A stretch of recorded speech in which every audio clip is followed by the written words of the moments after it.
संगे होई सुन मुर्गा हलाल माल माल माल माल आई नया साल पिकनिक मनावे जानु चलो ना नेपाल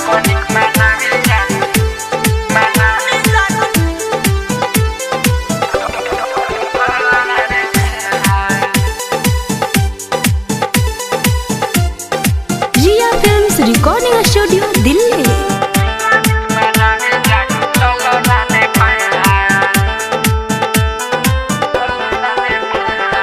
नया नया पहिरो हो सूटी सलवार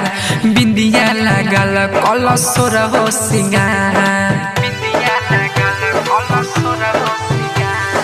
जल्दी से चलो अब करो नहीं देरी कहतु हुओ हाथ अब फेरी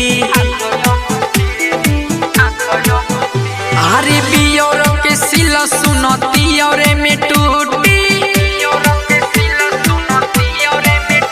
अरे बियर के सिल सुनती और में टूटी अरे चुम मोला में सुना दुनु तोहर गाल माल माल माल माल आई नया साल पिकनिक मनावे जानु चलो ना नेपाल माल माल माल आई नया साल पिकनिक मनावे जानु चलो ना नेपाल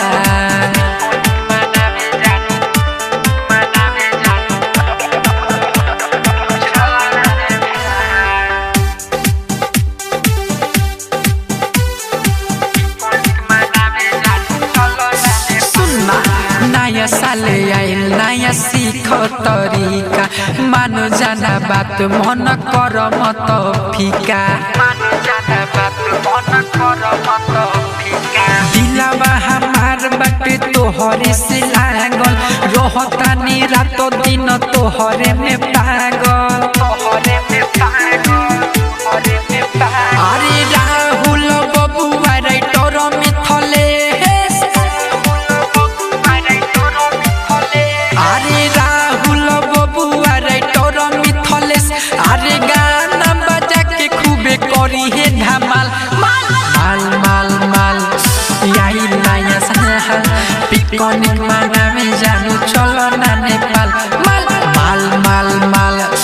आई नया साल पिकनिक मनावे जानु चलो ना नेपाल। रिया फिल्म्स रिकॉर्डिंग स्टूडियो दिल्ली।